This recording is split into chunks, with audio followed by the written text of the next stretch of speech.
What's up, everybody? James Ng here. Welcome back to the Kingdom Builders podcast.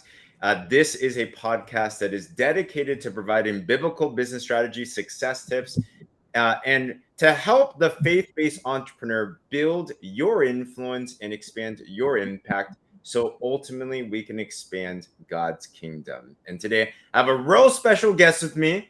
We got Dr. Terry Silkman. I'll dive way into his bio in just a little bit, but Dr. Silkman, how are you doing? It's a great day. Feel so privileged to be on and sharing this with you, James. It's going to be awesome. And I can't wait to introduce our audience to you today. And this is one of those. I encourage you always have a notepad and a pen out. You might be listening to this on the road or something like that. You're going to want to replay through a lot of things because there's going to be a lot of wisdom dropped in here.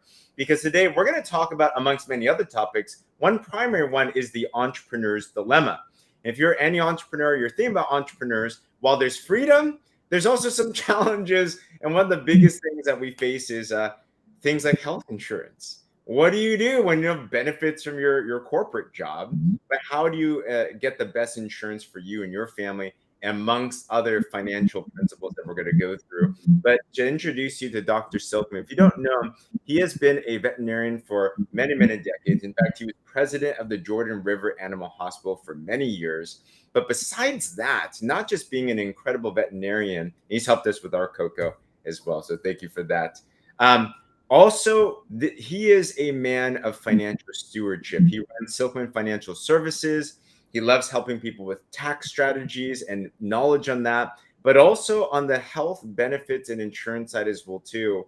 And I got to share a story before we dive into some questions. How I knew Dr. Silkman is we worked together in the same business, not closely with each other, but we're aware of each other.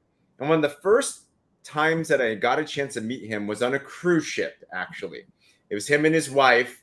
And what really stood out to me about Dr. Silkman is this guy is in spectacular shape. He had a raging six-pack, just like literally seemed like he was carved by Greek gods or something. And I just noticed that he was a person that was able to have health, wealth, success, and humility and so much things about him. And it's very evident that this is a person that practices what he preaches. So I'm excited to introduce you to Dr. Silkman today. But Dr. Silkman, for those of us that don't know you, do you mind giving maybe a quick overview of your career, your business, like kind of what's led you to what you're doing even now as well too? You've done so many things, but do you mind sharing with us some of your story? Well, I'd be happy to. And my story, I think has a lot of commonality with a lot of people who have essentially taken a look at their life at one point, and by whatever circumstances, ultimately the status quo was unacceptable anymore. Something had to happen and had to change. And so we'll touch on a little bit what adversity does for you rather than what it does to you, because I think it's a great thing. And in your book, James, you hit a lot of really excellent principles about, how do you go from that thought process? If I got to go here and then I need to be over here, how do you get where you receive enough information, enough confidence, enough of the other tools to get there? And I guess I would say my life, like a lot of people's, is kind of a living example of that. So where did I start? Well, if you'd have talked to me 40 years ago, 50 years ago, you would have heard from me that, well, my grandpa farmed, my dad farmed. Farming is really the only thing that I would have thought was ever going to be my career. I mean, that was going to be it for me. And of course, there's some parallels there that fit, because every business is hard. Every business struggles. Every business has its things you can't control. But if you've never done farming, you never really understand all the things you can't control. And, the faith, we're talking about faith to a certain degree, the faith to put that little seed in the ground, or have that little calf or lamb be born, and with all the things that you cannot control, have the faith to stay involved, to support it, to nurture it, to do whatever you have to do with it, to try to give it the opportunity to fulfill its potential. I would say that's more probably evident in farming than it is in just about any other business that I've been with anyway. And not that I've been acquainted with hundreds, but I've been acquainted with a few. And so I would say, coming from that environment, faith was in my upbringing. My parents were concerned about, correct principles, concerned about the journey in terms of not just the temporal existence here, but where we go before. And so they did a good job at exposing me to a lot of principles in the scriptures, and I'm pretty well versed in a lot of things that you've talked about in your book. People that had big challenges and had to sometimes very quickly accept faith and see an outcome. Sometimes, like Moses and Noah and some of the others, they had to have faith and they had to spend a long time taking the steps to get from point A to point B before they finally got there. And I would say I'm more of that category than the immediate success thing. And it's interesting that people talk about immediate success, and they say that to somebody and they say, yeah, I was an immediate success after 10 years of hard work. So that's kind of what happens. I think for me, it was maybe even a little longer than that. But short story is, I was a farmer. I had faith enough to, because my parents, I came from very modest means, and I was able to get my college education paid for while having some talents that I developed in athletics, and got an ag business degree, married my partner from just a little past 45 years now. We celebrated our last anniversary just a week ago. And moved her from city. She was a city girl. She was, the cheerleader and the popular gal and all of the things that I wasn't. And yet she in a moment of weakness, maybe decided that she would take her partner.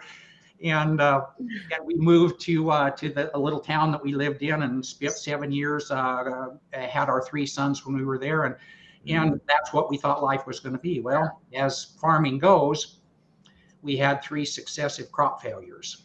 And back in, not unlike these times, challenging economic times. That was in the end of the 70s, first part of the 80s. You don't remember that, but your parents will. That was the first energy crisis that we had. And that was when inflation was rampant and interest rates went to 20% to try to stop inflation. Wow. And so we, for 3 years, borrowed money and didn't get any return on that money. And the last one still, I still vividly remember the last one. The last one had the best corn we'd ever had. Started picking it on Halloween evening. Storm came through that dumped 2 feet of snow, and we couldn't get back into the fields. And of course, snow, when it melts, takes all the crop down. So all the corn ears were laying on the ground.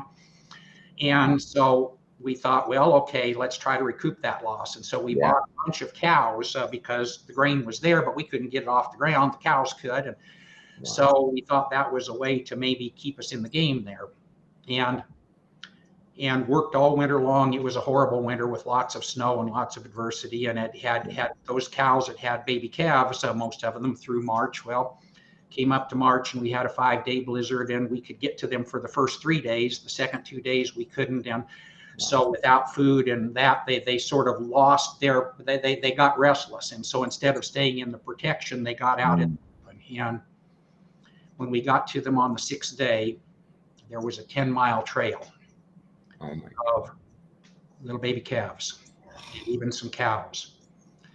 And the ones that were still alive, the little calves, you could just see in their eyes that like some of us, the essence of life, the spirit had left them. And the cows were so distraught and so malnourished, and they wouldn't take care of the calves. And so that was kind of the final stake that drove us to understanding that either my life was going to be a farmhand working for somebody, or I was going to do something else. And I'd never been a great student, never really convinced myself that I was going to be competitive in that arena.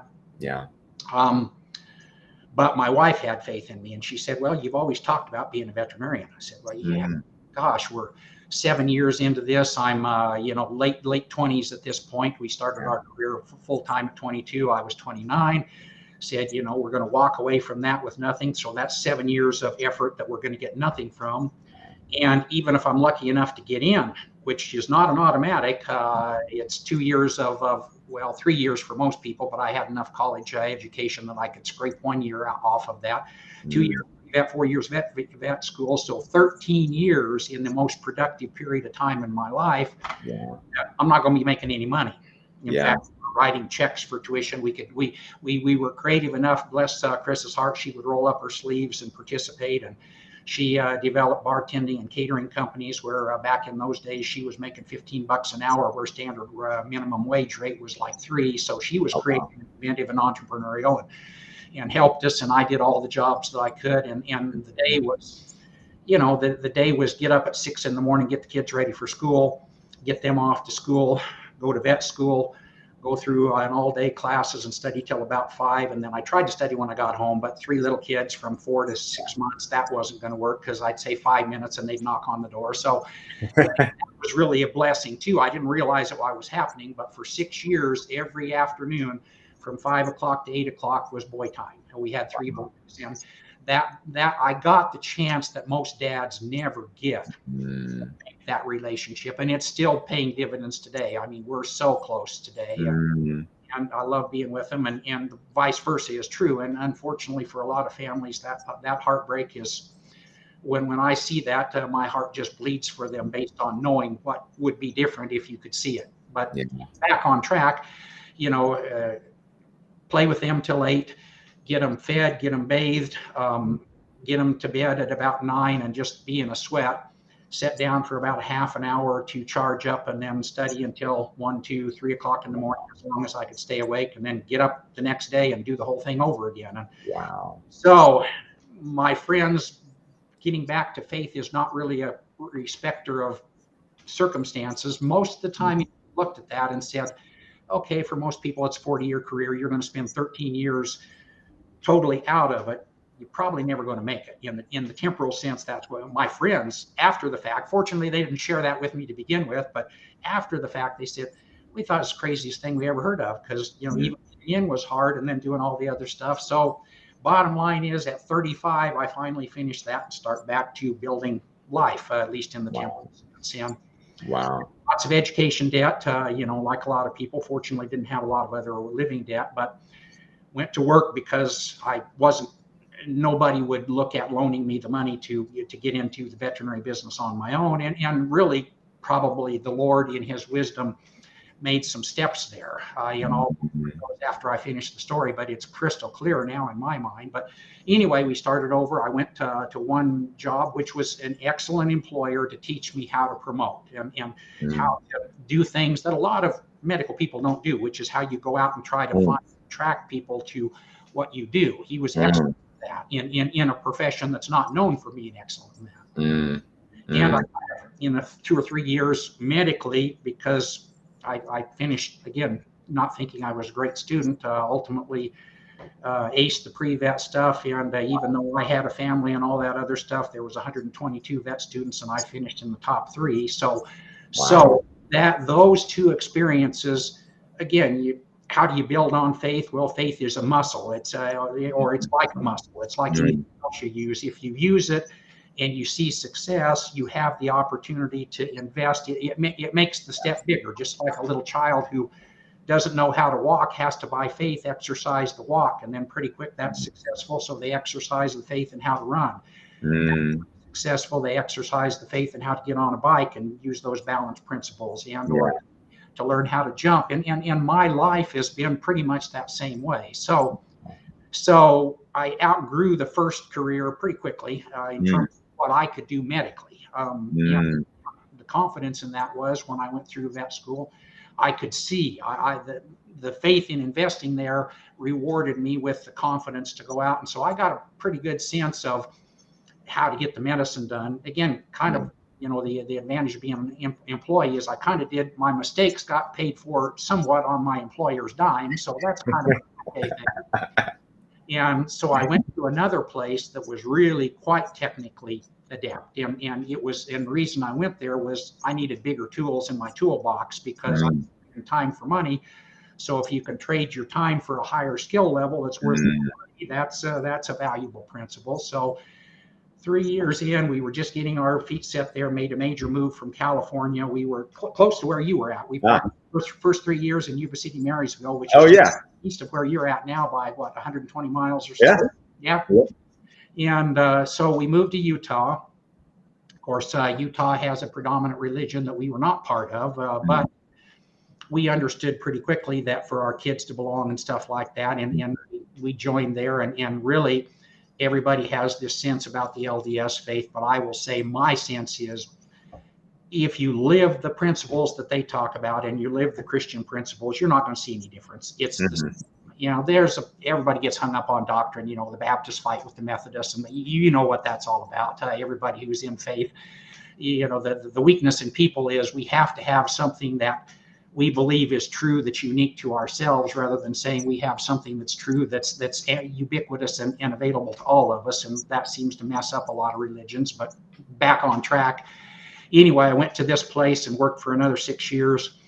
That finally got us on top of our education debt, and I was working, because we had an opportunity back in those days. Most people don't do it now, but if you worked daytime as a veterinarian, you were kind of expected to take on call. That was just part of, in those days, that was part of the deal. And so that was even I look at Warren Buffett and what he says, and pretty hard to argue with that man in the temporal sense of finances. Yeah. But he has a saying that says, if you don't learn how to make money in your sleep, you're going to die poor. Out there everywhere. Well, I will tweak that a little bit. If you have a career that's not bracketed by 40 hours a week, and then you have to have overtime issues, and that in the medical career wasn't. So I wouldn't say that I could, as a veterinarian, make money while I was sleeping. It was just a career that rewarded me for not sleeping, and that kind of was a big portion of it. So we worked massive hours, and of course my family was growing. So now I'm having kids that are looking at college and buying cars. So while my income was growing, my expenses were growing at least as fast as my income. And every year, at the end of the year, I was right where I was at the beginning of the year. And I was in my early 40s at that point. And it was heavily, the burning thought, going back to, something else that I think is a book that everybody ought to read, is Think and Grow Rich, because Napoleon Hill defines 13 principles there that work. They just work. And the one thing that he says that I think a lot of people miss is thoughts are powerful things. My thoughts at that point were, I'm going to run out of time. I'm going to get to the point where I can't use those gifts of standing over a surgery table for 4 to 6 hours doing minute, delicate work. And my health's, at some point, my health's going to get away. And kind of, again, living my story, I was acutely aware of what happens based on the livestock thing and other things, acutely aware of what happens when you let your health slip away from you. And all of a sudden, the journey becomes not 4 times harder. It becomes like 10 times harder when you let your health slip away. And so, again, thank you for your compliments. But I early on decided that if I wanted to go hard and live life on my terms, I was going to have to put fuel in that tank. So I always invested into trying to figure out better ways to fuel the system nutritionally. Spiritually is a strong principle that way. And then part of how you go fast is how much sweat comes out of the body once you put the inputs back in. So I'm not shy about doing that stuff. And it's a diversion, but if you're going to get there as an entrepreneur, you got to take care of your health. And and nobody pays sick days for you and stuff. You just got to do that. So wow. I said, I'm 40. Where I'm at right let now. Let me pause you real quick. I'm drawing. I have a note. A page full of notes already, Dr. Silkman. What you just shared, I hope our audience is getting this, because what I'm seeing is this thread of how God's been using you in the most powerful ways through everything you've been going through. Who would have thought, starting as a farmer to get to where you are? I actually had no idea about that. So, but it's interesting because you mentioned how you had three crop failures, and you had a career that you thought was the one, and it was thriving for a certain time.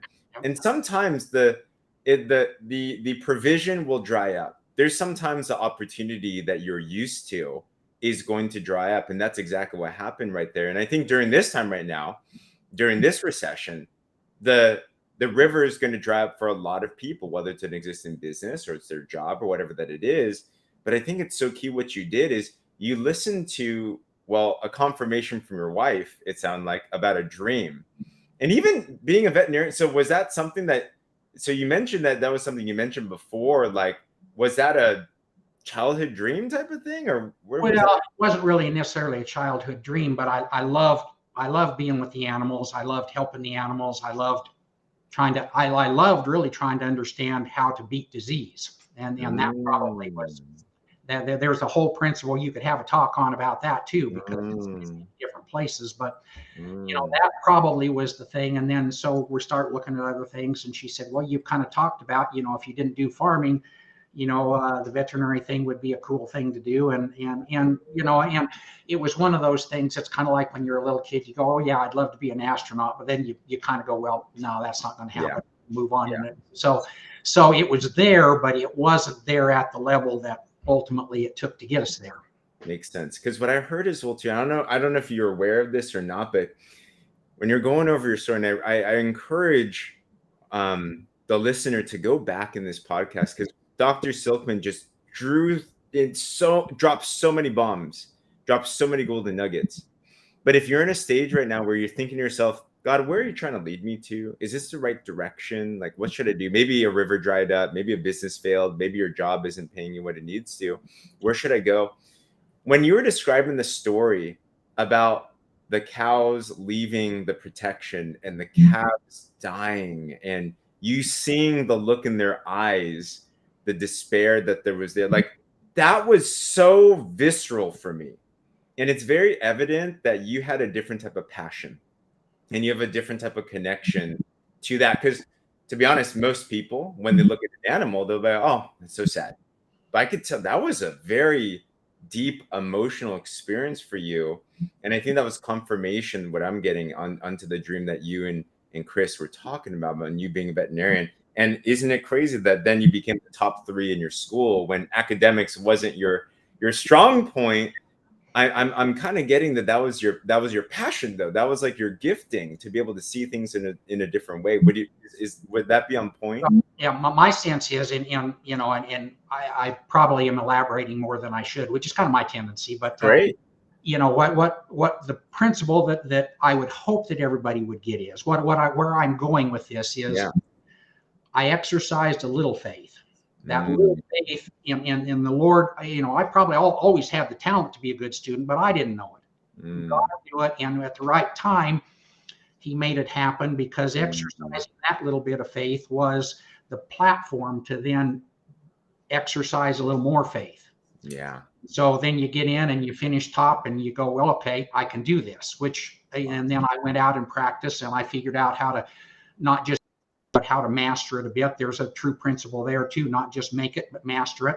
Yes. And I spent, and again, I always kind of knew, because I was raised by entrepreneurs, that was sort of the direction you had to go, which is a gift that a lot of people don't have. That probably was part of it as well. But that little bit of faith then says, okay, I will take on bigger projects. And by taking on bigger projects, I put more tools in my tool belt to be able to help people with, which helps me help them at a higher level. And then once you get past that, because if I would have started, the lift that it took when we ultimately finished where I left off with the story, to borrow 7 figures, and that was back in the years where 7 figures was a lot more money than it is right now. Still a lot. Right now. But and then and I knew vendors, and I knew some, but I didn't know half of what I needed to know. But that other half was solid in the sense of exercising the faith. Just like when we get up and walk, we don't think about being able to get up and walk as an exercise in faith. I didn't think about my ability to be a good veterinarian as anything that was a doubt in the question was, can I be a good businessman? Can I take people in, and can I utilize, well, and you mentioned just the other day, I saw on your thing, the principle of leverage. Well, leverage was use a whole bunch of money to buy stuff that I could put more tools in my tool belt, and then hope I could pay it off. That was the faith thing. And then to do that, at one point in time, we had a staff of nearly 50 that we were dealing with. And so, trying to figure out how to be not only the most productive veterinarian, but, try to figure out how to manage 50 people. Well, you're experienced with some of that. Anybody who's done that, it was a full-time job. Even when I wasn't taking emergencies, it was a full-time job. I was never short of a whole list of things that had to be accomplished every day. And again, in the story, the basis of the story is that I was frustrated because I knew over here where I needed to go. God knew the steps that needed to be taken so that I was prepared, And so, again, going back to Warren Buffett, a lot of people don't know when he was 60, a little younger than I am right now, his net worth was $1 million. Wow.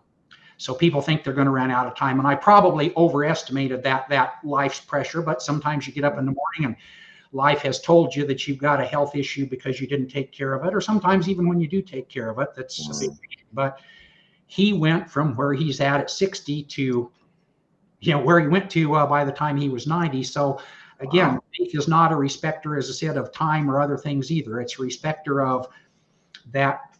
If you go back to Napoleon Hill, that thought that says the status quo is not tolerable. The degree that not tolerable is, if it's a big not tolerable, then, if you're willing to step in and take faith, you're going to see the faith exercise pretty quickly. If it's a small not tolerable, you'll clear that hurdle pretty quickly if you're wanting to do things. And then you need to start looking for the next object. That's kind of where I would take you through my journey. And it ended out 15 years of entrepreneurialism took us from essentially maybe $50,000, $60,000 of net worth to something that I could easily retire on at this point if I want to. And in the journey, we learned lots of things about business. We learned lots of things about us. We learned lots of things about the importance of health. And we learned, like a lot of people say, is that how to get things that help you lift the load. And for anybody, and I know the Lord has placed people in front of where this podcast can be. If you're considering it, understand that as long as you're earning wages and you're trading your time for money, and your wage gets reported on a W-2. If you don't know the difference between a W-2 and a 1099, you need to know the difference. But if your wage gets reported on a W-2, well, you're going to pay the maximum of taxes. And unless you're really, really poor, your biggest tax bill is not going to be your mortgage or your car payment or anything else. It's going to be your taxes. And so what does government tell you? It tells us all. It doesn't come out and speak it that way, but government will reward you for taking some risk and starting a business. And there are whole bunches of ways that immediately you'll cut your tax bill. So cutting expense is the same as earning. It's even better than earning income because you don't have to go out and put a lot of effort, to cut expense. You have to put a lot of effort into earning income. So that's number one. And that's by itself is a good reason to start a business somewhere. Well, if you're going to do it like I did, you're going to leave everything else because you borrow $1 million+ You're not going to be doing anything else. And that's probably beyond what most people's capacity is to do, and beyond what most people's faith would. It certainly would have been beyond what my faith was to do to make it work right if that was the next jump. So, you exercise that faith. And then what else is out there? Well, there are even more ways than just starting a business that we can cut tax bills and insulate resource so that helps you grow. So not only what you're doing in terms of generating sustenance or generating resource, but another great book that everybody ought to read is The Richest Man in Babylon. And the principle is to get this army of little dollars and pennies and nickels and coins that never has to rest, that never has to eat, that never has to get sick, that never has to get tired, that can go out and work for you. And that's number two. Well, that takes a little while to make that happen. But relative to principle number two is why I'm involved in healthcare.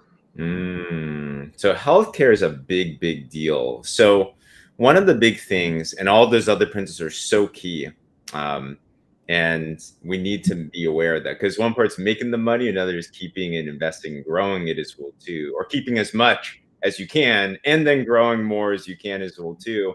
But health insurance, healthcare, I've coached entrepreneurs for the past decade, and it is a fear. So I want to ask you a couple questions, because this weird dichotomy. especially if someone is working a quote unquote good paying job. They're a working professional. They maybe make six figures plus. They have benefits, and they're not rich. They're not poor. They're in between. And it's hard for them to even consider a business or even consider the idea of leaving a business. And the primary concern I've actually seen is really health insurance, because they're like, oh, it costs so much. It's like an extra 1,000 to 2,000 a month, many times for a family. It's like, man, and that what kind of trips me out, Dr. Silkman, I want to ask you on this is they're worrying about a $2,000 a month bill, which, yeah, they might have to pay for. And you have ways to save money on that a lot for sure, which I'm excited to talk about. But a $2,000 a month bill holds them back from a $20,000 a month dream, for example. Like there's this interesting mind state. So I guess I want to ask you first on that mind state of looking at, let's say somebody wants to actually become an entrepreneur and they're concerned. What am I going to do about my benefits? Like, what would you say to that? Well, if you don't mind, I'll take you to what brought me to that was, well, the 50 employees, and healthcare was still every year, as bad as inflation is, it always outpaces inflation. So, I mean, there are a lot of people from 22 to 23 that are seeing 25, 28% increases in their healthcare. Like it wasn't high enough to begin with. But, my frustration was, I would look at my employees' lives, and I always wanted them to have an opportunity if they worked with me and they would invest into me, that I would give them the tools to at least make a bigger jump to another job, if not something bigger than that. And so I kept trying to do that, but I had a couple of employees, one in particular. The poor lady was a single lady. She was working as a veterinary technician, which is at that point in time probably a $13, $14 an hour job. So she doesn't have much means. And we had a health care plan. She got liver cancer and set aside, because I was paying part of it, but when I did it, I always wanted them to pay a little of it too, because otherwise it's just about I want more healthcare benefit, and there's not about how do we pay for it. Well, for those 50 employees, my healthcare, what I was paying, and then they were paying about 20%. What I was paying was $220,000 a year. Dang. And I'm going, holy cow. And the really frustrating thing for this lady was we were doing that. Well, had a $2,500 deductible and co-pay or co-insurances out to about, I think maximum expense was like $8,000, $9,000 for her. And for some of you, that'll look like the mountain that it was for her. For some of you, that won't look like a big mountain anymore. But for a lot of people that are in that world, whatever they're investing into healthcare, or whatever their employer is investing into healthcare, once they finally find out they need it, now you're a six-figure employee like I was as a veterinarian, relatively easy to come up with a healthcare plan for somebody at that level, because the upfront charges are not going to basically cancel them out of it. For somebody who's a wage earner, not really a professional income, but a wage earner, you put in front of them an unexpected $2,500 a month deductible if they're really sick, and then the co-pay charges on top of that, and then the drugs that they don't pay, that's not part of the plan, and the other things. Well, they have not a perception of healthcare, but they have an illusion of healthcare. And so that's what frustrated me. And then, you mentioned the commonality in the businesses that we did. Well, I was pretty successful at that. Chris and I were, and we built up a team. And then what happened? It happens. You've done the same thing. You build up a team, and then the team goes away. And sometimes it's personalities. A lot of things you can't control.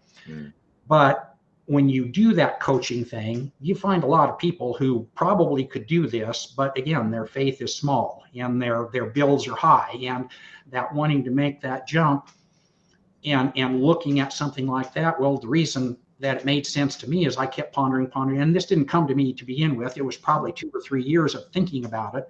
And then once I thought about it, was another 5 to 6 years before I could find the right stuff. So this 10-year thing that everybody talks about, they go, well, you found a great healthcare program. Well, yeah, but not as easy as you think it was. So what we did was we started saying, well, okay, are there better tools? There's got to be a better way than this dysfunctional system. And that was the question. That was the thought. This can't be the only reality. There's got to be something else out there. So we kept looking, and there were things that probably would work if you studied for 3 weeks about how to manage your healthcare plan, but nobody's going to do that. So those wouldn't work.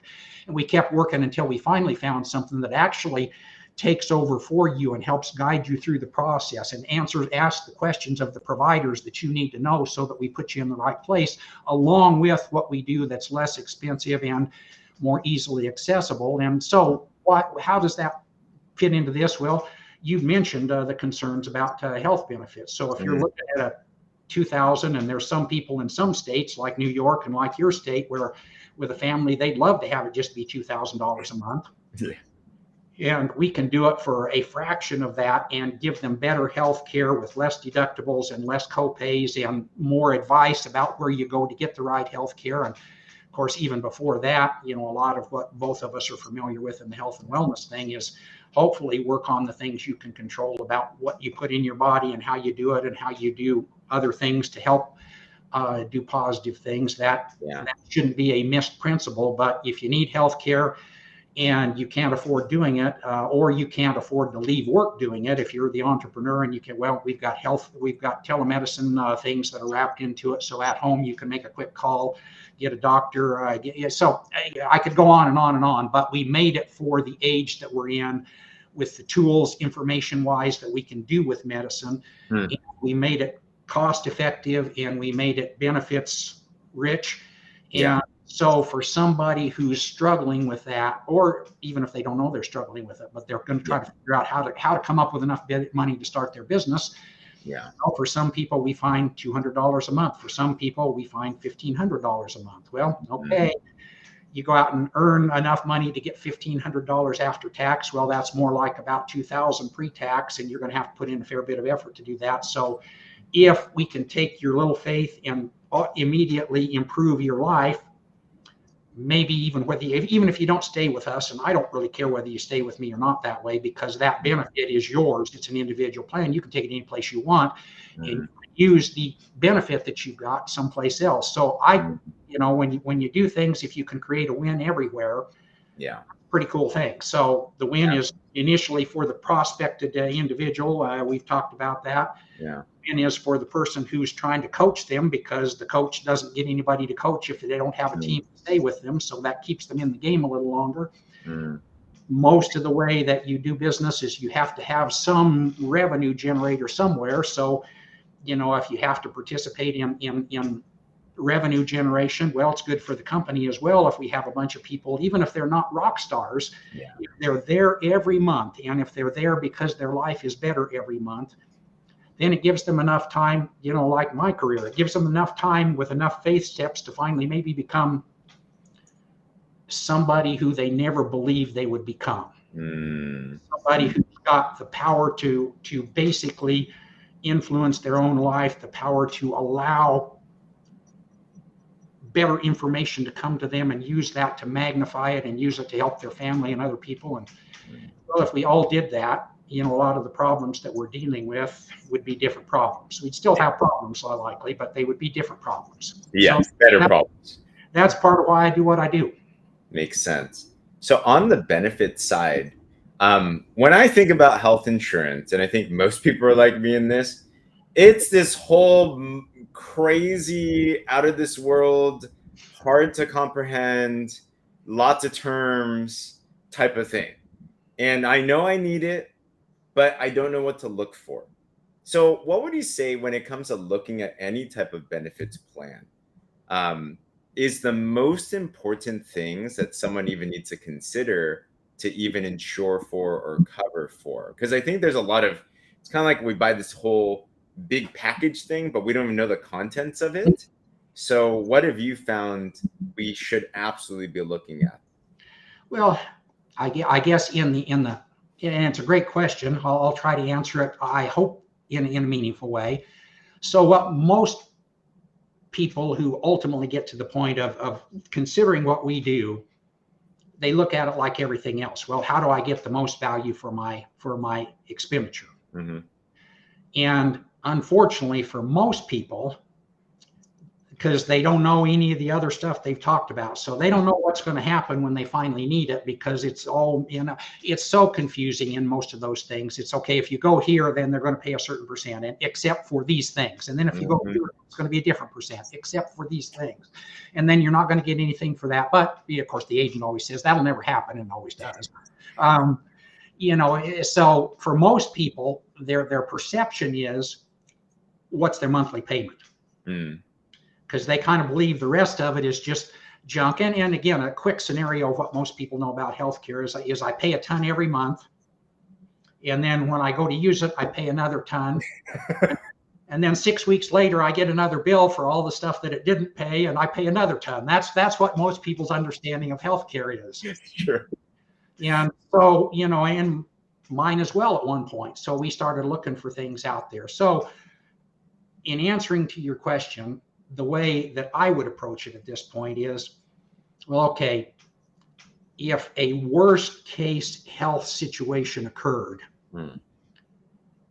how much would it hurt me? That presumes that I can get through the healthcare concern. How much would it hurt me financially? How long would I be out? And of course, that's relative to the disease. But even while I'm out, what benefits can I get? And what's it going to cost me to get those benefits before I finally can say, okay, that's not going to cost me anymore. And so basically it's a matter of time and my recovery, and that's expensive too. That's where some of the other things we've talked about in terms of tax advantages and insuring income rather than insuring health sometimes makes sense. That's a different topic, one that I'm happy to have a conversation with people. But the one for today is take a look and say, okay, they'll have, every healthcare plan will have this is my maximum expense, my maximum family or my maximum individual expense.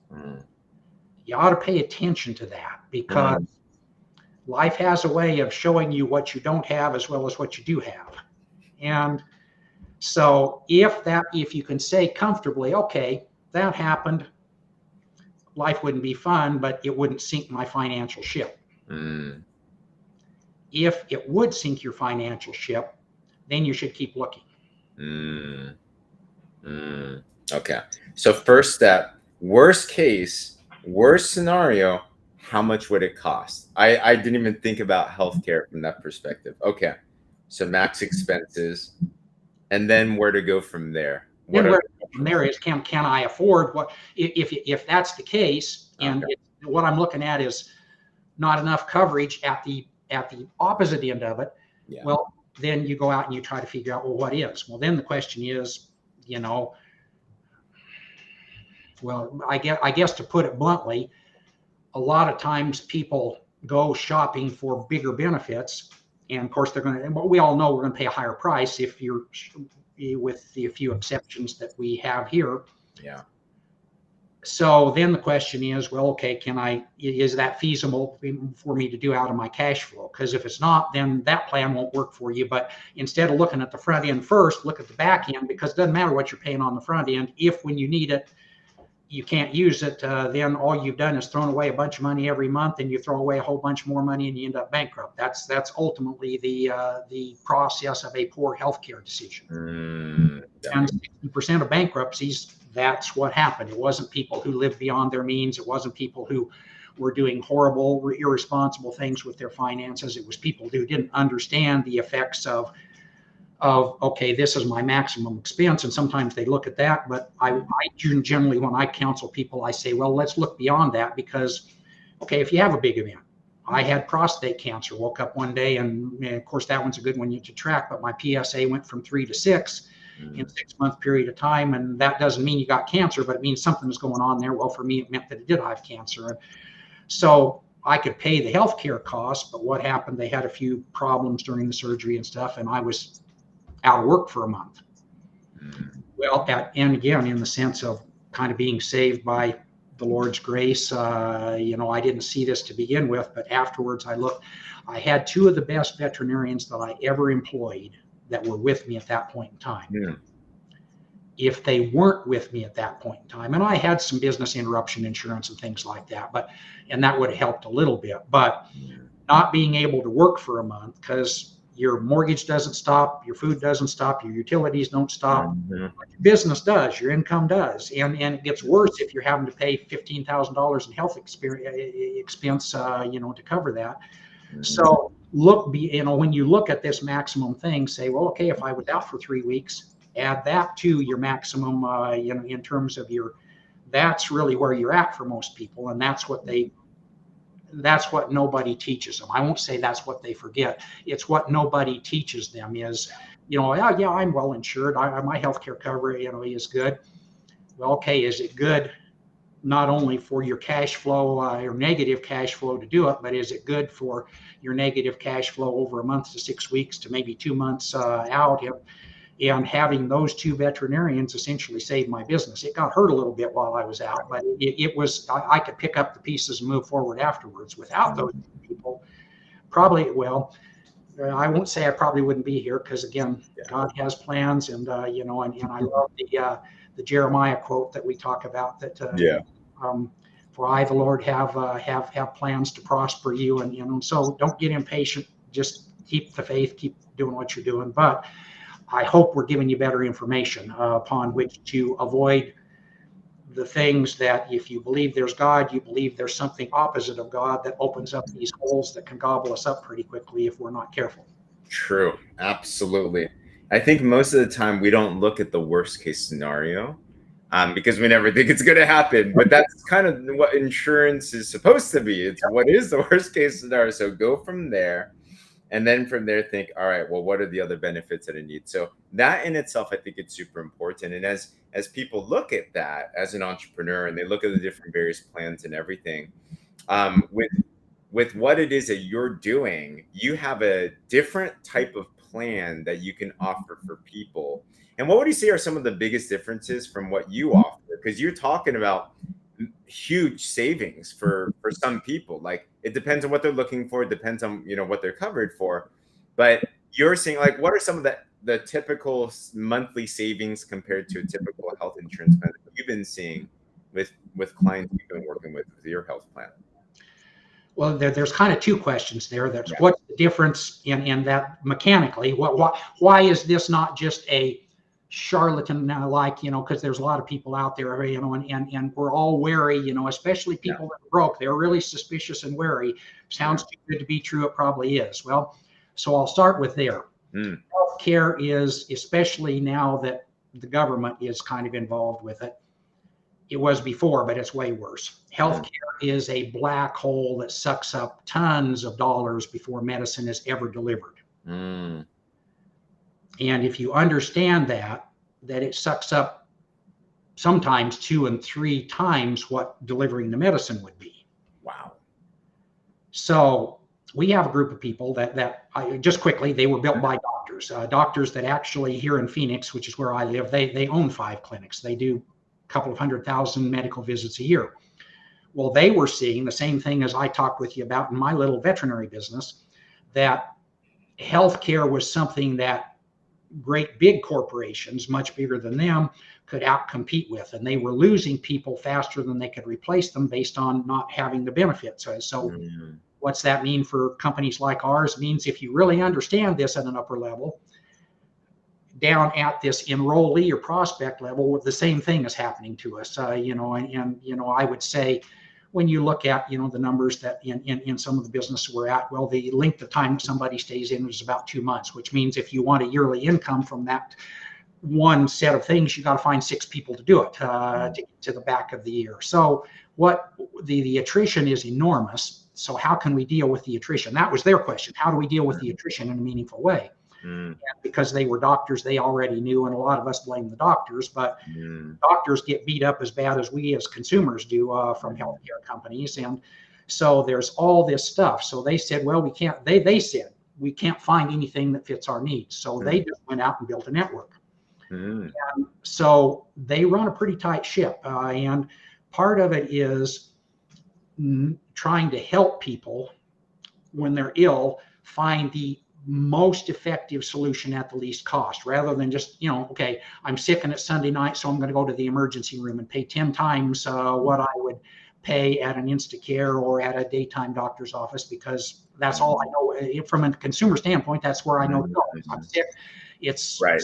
hey, I'm just going to find the place I get. Well, if you call us, we direct you to a lot of different places, and we direct you in specialty care to the right specialist. Well, if we're directing you 90%, well, 80% of most things that people go and incur insurance expense in their own right, the check expense for in medicine, can be handled on a telemedicine consult. Well, we knew that was that way. And so a lot of regular insurance companies will still charge, if you have an individual plan, they'll still charge you as much as an office visit. Oh, wow. So you get the convenience of not being here, but you're going to pay the same. So we made primary care free. Well, what's the advantage of that? Well, you can call in, and if it's I got a strep throat, and we can figure it out on the phone. You open your mouth and use your smartphone, and yeah, that's probably what it is. Here's the cheapest 3 pharmacies. You can go pick it up. We'll help you there. And so instead of going and spending 3 hours in a waiting room full of people you don't want to be with anyway because of they're ill, and the money, and then having to go back and get it in a 15-minute appointment, we can figure out how to help 80% of people without them having to incur any expense at all. The other portion of that, being a veterinarian, that's so big, because a lot of us, I think we're learning to, but a lot of us discount the advantage of preventative medicine. And a lot of people are almost proud of, well, I never go to the doctor, so I don't need this and this as well. Being a veterinarian, I kind of know what pets who never come to the veterinarian ultimately end up having to deal with, that they came to see me with a little problem, we could deal with it as a little problem. So primary care is huge, especially for people with small children and things like that, because they pick up disease everywhere, and there's all these expenses. So primary care, that not only helps solve the problem, but if it doesn't, if it looks like, well, it's a bigger problem, then primary care or telemedicine is going to handle, okay, this place are good places to go. We reviewed them, we vetted them, they've got good doctors. And if you have to go there on primary care, well, somebody's going to pay that doctor. So we negotiate with the doctor rather than you having to figure out what's a fair price, because you don't know what's a fair price for a doctor to charge based on everybody else. We do, though. So we call you. So, James, you have a doctor in San Francisco that you like. Okay, we don't have clinics in San Francisco, but we've got emails and phone calls. So we say, fine, James, thanks for calling us. Give us a few minutes. We call the doctor. And of course, some people say, well, I want an appointment right away. We can't create appointments out of thin air, anybody else. So if you call in us 3 weeks, sometimes we can call and get you quicker, especially if we're doing a lot of business with that clinic. And I'll tell you why in a moment, but they typically favor us because of how we deal with them. So we call the doctor, say James is sick, needs an appointment. They say, okay, he can get here Wednesday at 5 o'clock. We call you back, say you go out an appointment set up Wednesday at 5 o'clock. We've got the primary care pretty well paid for because we've negotiated with them and we figured out, okay, are you going to work on reference-based pricing, which is what everybody does. And there's a little bit of a network we use, but we fortunately keep people out of those holes, which is, everybody who's had, I even had on my prostate surgery. Okay, the doctor and the hospital were in network, the anesthesiologist wasn't. So now there's this unexpected expense because that happens all the time. So with us, that's not a problem because we negotiate with everybody. Say, okay, this is what we believe is a fair fee. Do you believe that? If they say yes, we go, okay, you take care of James. Within 30 days, you're going to get paid. And that's why they give us preferential, is it's not going to be 6 months of shuffling diagnostic codes and paper and to stall out getting paid. Right. And if we were your exclusive provider for as a physician, you wouldn't have 3 people having to manage insurance claims and forms because we negotiate the fee and we pay the fee. If it goes to upper levels, then yeah, there is some liability that you would have for major medical. But that's far less than most normal things. And we're still there to help you. We don't just drop you at primary care.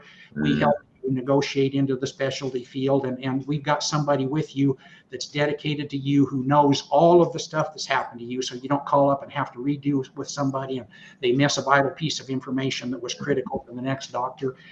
That's how we get something that seems too good to be true, is we cut out all of that wasted expense and other stuff. And we say, okay, you're a doctor, you deserve a fair fee. This is what it looks like to us as a fair fee. If you're in agreement, then we're going to get James his care. you're going to get paid immediately, and hopefully we're going to deal with James's problem as a little problem, and we're going to stay out of major medical. That's how we make this work. Wow, makes sense. So you basically, with your service, with this company, you are getting health insurance. Well, you're getting experts. You're getting people that know this game, that are consultants, but also get you in front of the line to the best places for exactly what you need, not just what companies tell you they need, which is as much as they can without telling you exactly what you're getting, but exactly what you need at the most efficient prices to get you the best quality care in the best quality ways. So it's like you have an advocate with you. Well, yeah, a similar analogy. A lot of people know about it. Wealthy people often hire a doctor who's retired, or maybe he's not retired, but he doesn't want to practice anymore. He wants to do other things. They hire him as a medical concierge. Same as when you go to the hotel. Okay, I want to go out tonight. Where do I have to go out? How can you arrange transportation? We're all familiar with that in certain industries. We're not familiar with it in the medical industry. The medical industry probably far more complex and far more expensive than making the wrong guess about where to go to the nightclub if you're out somewhere traveling. So that's what we do, is we essentially try to become, and again, you'd say, well, why do we do that? Well, it's to our advantage as well, because we're paying for a lot of it. So naturally, we would want you to get good value. Naturally, we would want you to get in, and if we don't give you good care, well, then you're going to go someplace else, because then we were a charlatan. So, for most people that are on the plan, I have gotten a few calls where somebody says, I didn't get quite what I wanted. And I can't make that decision, but I can certainly be their advocate. And I can tell you, James, without any hesitation, every time I've made the call and says, in your case, well, James called and said he's kind of getting the runaround. It doesn't sound like he's getting what he wants and when he needs. That day or the next day, somebody calls and the problem is resolved and they move forward. And try that with your regular insurance company and see how that works. Yeah. You'll be on hold if you could even get in. You'll probably never get a call back. So that, I built my business. Every business that I've had, I built it on trying to give excellent service to people. Price is what the price is. And I was not the cheapest guy that they could go to, but if they wanted the best chance to get their pet's problem solved, I wouldn't say I'm the best person, but I would say I would rank amongst the top 4 or 5 best people you could go to. Makes sense. And that principle works because it builds the relationship. And it builds trust, and then this faith trust that goes forward. And then, and then again, if we're making your life better in the sense of not only taking care of your health care, but if we're putting some money in your pocket that you can, again, go out and invest and do other things with, whatever those other things are. Well, that to my way of thinking was a better way than something else. And so that's why I try to bring tools to this business, because everybody's got a lot of great tools in certain aspects of how you recruit and present and those kind of things. But everybody always says that the best way to keep a team together is to figure out how to get them paid quickest. And that's hard to do early on for a lot of people. For me, if they bring them and we have the right fit, and again, it's not the right fit for everybody. I wouldn't want anybody listening to say this covers 100% of everything. If you're really sick to begin with, because the other reason these plans work is they work for people who are health conscious and who are pretty healthy. If you come to us like the regular insurance, to their defense, there's a lot of people that come to them with huge problems that, that they're going to write a month's check premium or 5 months, and they're going to incur 30, 50, 60 months worth of medical expenses to that. So we could do that too. You could get sick after you've been on, but you come to us with a medical record and a history that looks pretty healthy. We can do a lot of good things to reward you for being that person. Makes sense. So love this, Dr. Silkman. This is essential for anyone that's an entrepreneur to look into, because it's a serious question to be answered. How do I best insure me and my family medically? While we don't want to think about it, it is important to think about the worst case. And then in that, just understand that there are opportunities that are not the traditional ways to be able to save money, save time, and ultimately create more freedoms for you and your family. And Dr. Silkman, you and your partners have created something spectacular. definitely look into this, guys, if you want more information on that. I believe Dr. Silkman is the best way to contact you on that, besides, of course, going to your Facebook or just direct to you. You have a website, it's silkmanbenefits.com. Is that the best way to look further into it? Well, yeah, that for certain people in certain organizations, we actually have proprietary products. So if you're part of a certain organization, one or two that we do, then give me a call and I will direct. But if you're just somebody off the street who wants to learn how to make your life better and help your family and you're frustrated with, I'm at the same place all the time, we've kind of, I won't beat the horse to death, but we've kind of talked about a mechanism that can help you change that. Beautiful. And yeah, that's a good place to study. And then I'm always available to try to help people make sure before they make the jump that it's the right jump. Yeah, super, super key. Guys, this has been an incredible conversation. There's so much to unpack in this. Dr. Silkman, literally, you're just talking and I'm just like scribbling as fast as I can because there's so much principles and truth that you're going through and just a wealth of knowledge. So I super personally appreciate everything that you've given. So two last questions. First one would be this, or I guess last question and then a prayer. But if there's one message that you could give to the faith-based entrepreneur of today, and you've gone through so many seasons of business, so many ups and downs, so many transitions, like now we're in this recessionary period, now we're in inflation that compared to what you've seen is not high at all, right? So it's like 20%. I think that puts into perspective. You've seen literal farm storms. You've literally seen careers shift. You've seen so many different seasons. So I think there's a lot we can get from you. But for the faith-based entrepreneur of today, what last message would you want to leave with them? Oh gosh, it's a great question, and I hope there's so many answers that you could give. But I would say, again, if you go back to biblical or if you use Think and Grow Rich, pay attention to your thoughts first off. And if your thoughts are telling you what you can't do, figure out how to change your thoughts. That's number one. We're all, as entrepreneurs, or even as people who aren't entrepreneurs, we're all going to face challenges. We're always all going to have obstacles to climb over. And for me, and again, there's lots of examples in scriptures. There's certainly lots of examples that Napoleon Hill gives about people who were in undesirable situations, who had a thought about what could happen that created an intense desire that then created the level of action that it took to get things done. So pay attention to your thoughts, I guess, would be number one. That's huge. And that's where it all starts. The starting point of all achievement. Love that. And then kind of along with that, yeah, you got to start somewhere. So, even if it's a step, take the step.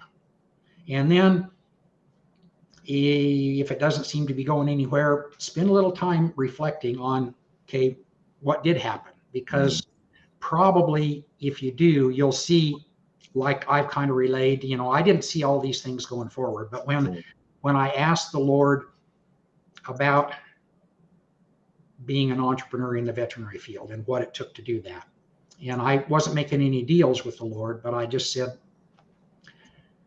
Lord, why I want this to happen. My heart, why I want this to happen. No deals, because I know you know more than I do, but I will covenant with you that if it fails, there will have been nothing else that I could have done that I held off the table. So if this is supposed to happen, I'll do my part, whatever it takes.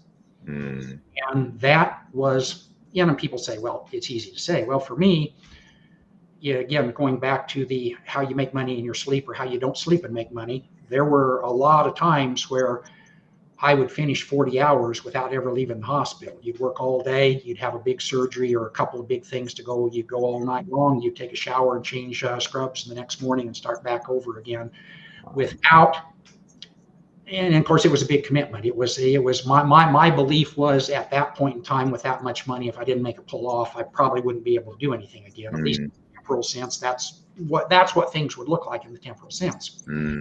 So I said, okay, you've given me the shot. We worked this long.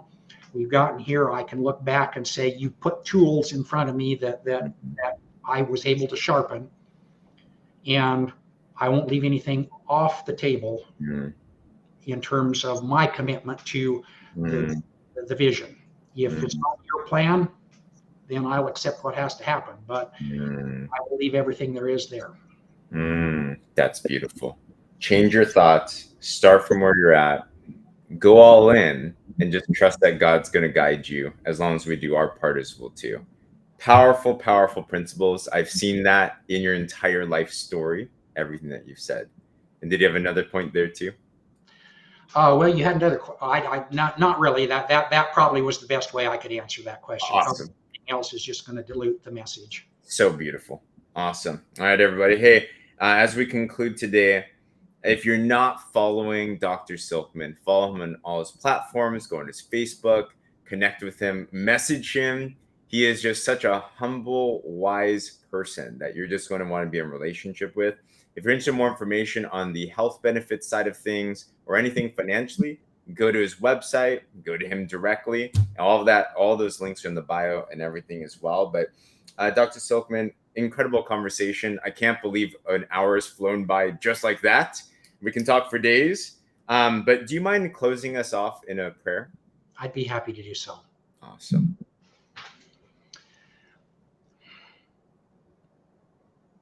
Our Father in heaven, we are so thankful to Thee for the knowledge of Thy word and for the knowledge of the plan of salvation and for the opportunities that Thou provides to us. We are thankful for the adversities that we get because we know that Thou wilt never put something in front of us that we don't have the opportunity to overcome. We thank Thee for families and for the love that we're able to share with the people that we care about.